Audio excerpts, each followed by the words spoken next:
Great, Nostalgia Critic. The entire costume party was ruined. I thought we agreed that you were going to be Darth Vader and I was going to be the shadowy puppet master dark overlord that controls you, just like in real life.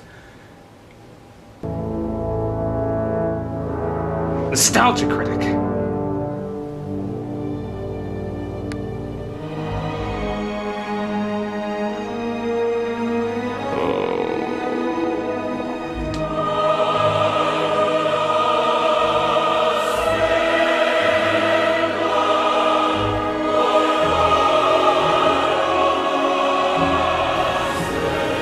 Nostalgia Critic, can you hear me?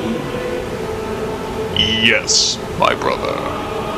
I apologize. I passed out after I thought I heard news that there was another animated Titanic movie.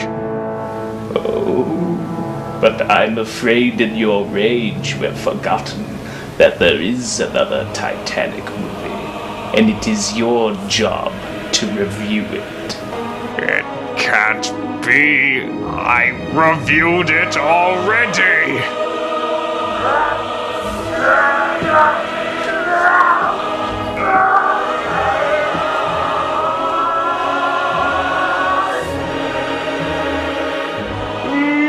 No!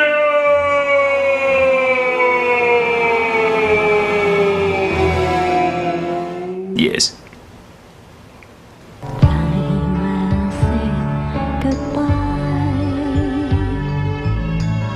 Yes, ladies and gentlemen, it appears there's another feature-length ripoff of James Cameron's Titanic. I can't believe I live in a world where two of these exist.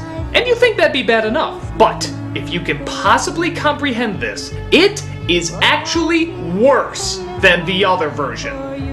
Yes, there is actually something out there worse than this. Party time, everybody's feeling fine 'cause it's party time. I know it's hard to believe, but this actually is more terrible than the rapping dog. So, what abomination of hell could possibly make it into the human world? Let's find out. So, strangely enough, this version also focuses on talking mice that snuck aboard the Titanic. You mean somebody actually found it necessary to rip off the rip-off? Did you even see that? You want to rip off this? Moving on! It turns out that an old sailor mouse is telling his grandkids what really happened the day the Titanic sunk. Tragic ending to the maiden voyage of the Titanic. 100 missing. A lot of people died, huh? The truth of the matter is that those missing persons were never really missing. It's a long and complicated story. Really? So that's how you're starting this movie out, by saying the hundreds of people that died on the Titanic didn't really die on the Titanic. It's all misunderstanding. One of these days I'll tell you the whole story.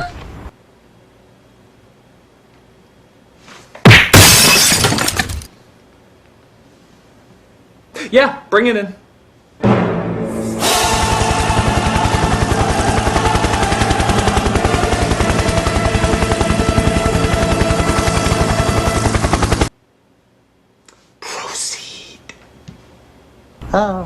All right, youngsters, you've talked me into it. I'll tell you the whole story. Yes, please do! My curiosity for this story that involves everyone surviving one of the biggest disasters in the world is really quite fucking peaked! It all began long ago in England. So of course, we go into a flashback that shows Grandpa as a much younger mouse who was a sailor on the Titanic. But hey, if having a flashback isn't similar enough to that other film, what do you say we have an exact shot replica for the reveal of our leading lady? Magnificent. Simply breathtaking. This is Rose. I mean Elizabeth. She's excited to be on Titanic except for one tiny little detail. She has to marry a man that she doesn't love. Yeah! Sound fucking familiar? Though to be fair, even though Billy Zane was basically a cartoony bad guy, they at least tried to make him look like a civilized gentleman. Here, they just slapped on an eye patch, an evil mustache, and anything else that would make him look like a James Bond villain. That or the boss from Harvey Birdman. I'd rather die than marry that horrifying, disgusting old serpent. Elizabeth, don't be impertinent. You have a position to keep up. Your stepmother and I simply want what's best for our little girl. And if we say that the best for you is the worst for you, then it's the best for you. But at least the stuff with the cute little talking mice will be fun, right? Wrong. All these mice do throughout most of the movies talk about ship protocol. Yeah, ship protocol. Isn't that exciting? We'll have the roll call, if you please. Aye, aye, sir. Mr. and Mrs. Angus Wallace Bruce McMouse. Mr. and Mrs. Porrig Liam O'Rat and 2 children. Juan and Evita Raton with offspring. Jean-Luc and Francois Ratatouille and the Mousetti family from Sicily. Featuring Parmigiano, Pecorino, Gorgonzola, Provolone, Fontina, Caciocavallo, Ricotta, Mozzarella, Herr Heinrich and Frau Greta von Mauskäse with adjunct Shlomo and Becky Boydsil. And the Silva Pereira Kenzo family from Recife with 2 children, Ronnie and Estrella. Let's look lively now with the boarding procedures. So we go up that rope, is that it? It's a right idea, but you have to learn sailor talk. Only landlubbers call that a rope. To us, it's an hawser. Hey, remember when we used to just sneak aboard and eat shit? Can we go back to those days? So Elizabeth comes across a group of gypsies led by Tuxedo Mask here, who tells his dog to try and get Elizabeth's attention. Come here, boy. Good boy. What a lovely soft coat you have. There, that's better, isn't it?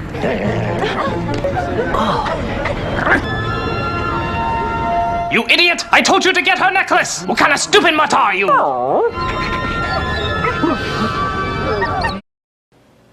Well, you suddenly got creepy. I'm very sorry, sir, but the animal must be kept on a leash. My good man, you happen to be addressing Don Juan Tenorio de Ariarte Gonzalez Leon. God damn, who goes around with 6 names? Prince of Andalusia, but Prince does not travel with animals, you imbecile! Oh, and I have to add Prince to that too? Yeah, fuck it, I'm calling him Joe. Now step aside and let us board.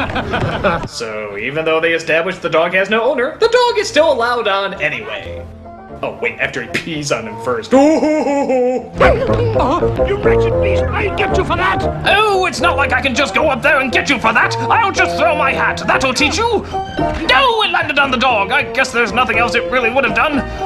No, now I hate my hat! I hate my hat so much! Oh, my motivations are so confusing!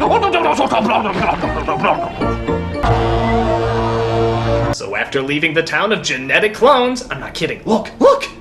We see our villain, named Maltravers, talk about his plans as a whaler.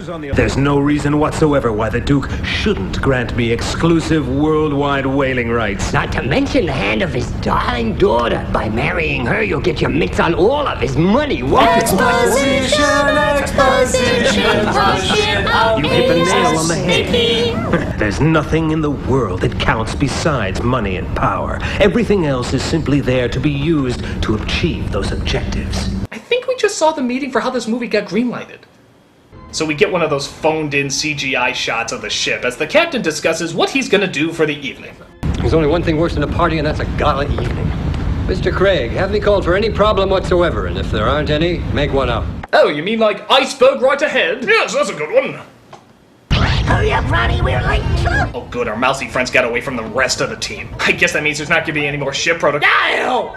Men are greedy and all too likely to cheat on construction and materials. So for the first few days, be careful how you move about. Yeah, whatever. Sing There's No Cats in America. But there are no cats in America, and the streets are paved with cheese. But eventually they do get away from the group, and they see what's going on in the first class quarters. She's as beautiful as a picture and as fiery as the visual of the Carioca.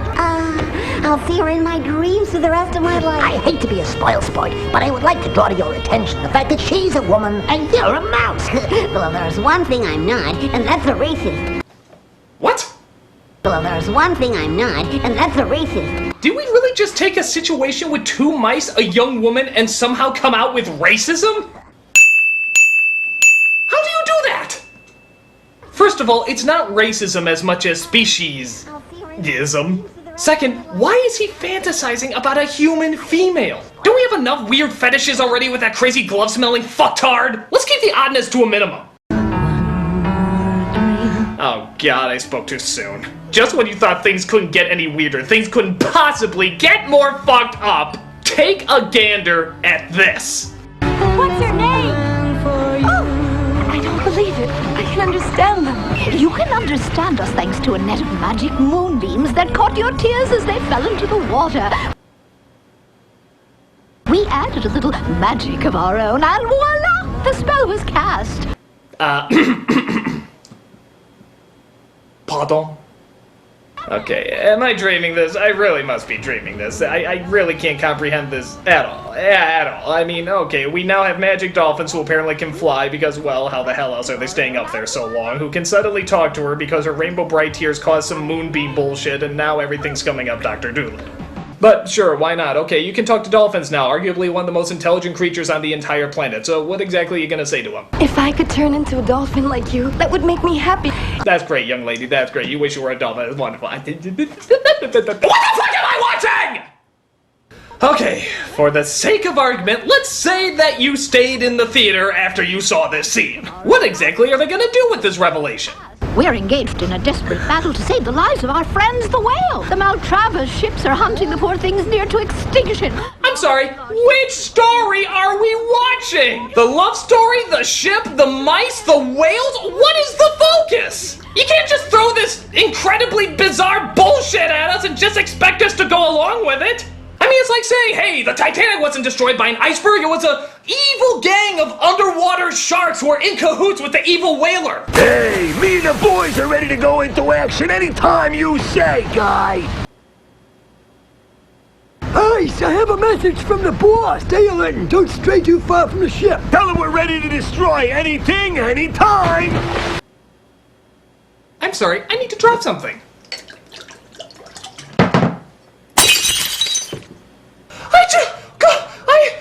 You can't, you really, oh! I'm sorry, I can't get through this in one sitting. If you'll excuse me, I'm gonna take the occasional break to look at myself in the mirror and cry.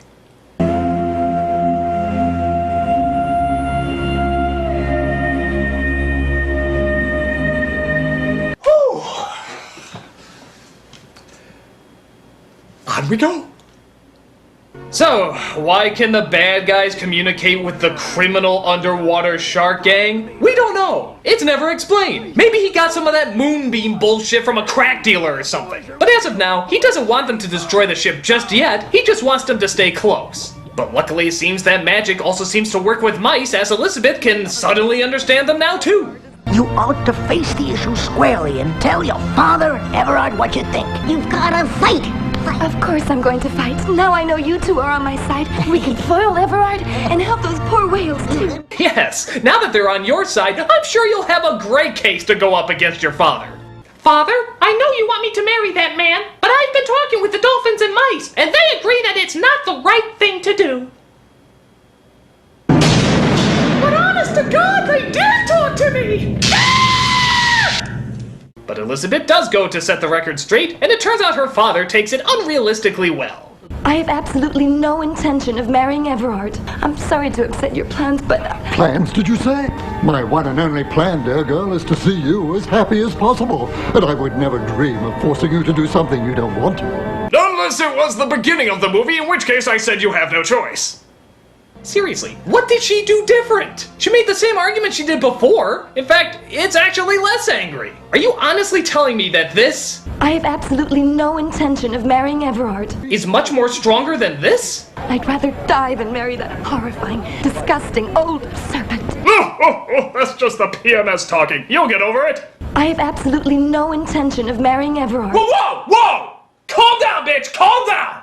Huh! Alright, we'll figure this out, man. Jesus! But meanwhile, down this hallway, or maybe it's this hallway. Nope, I guess it's this hallway.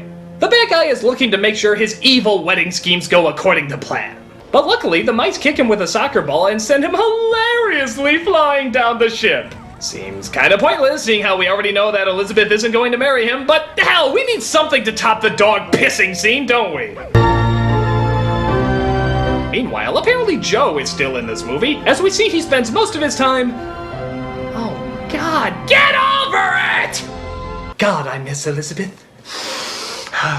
Almost as much as I miss Vanessa. But it turns out the animals lead them together and they finally discover each other. And of course, they decide to dance.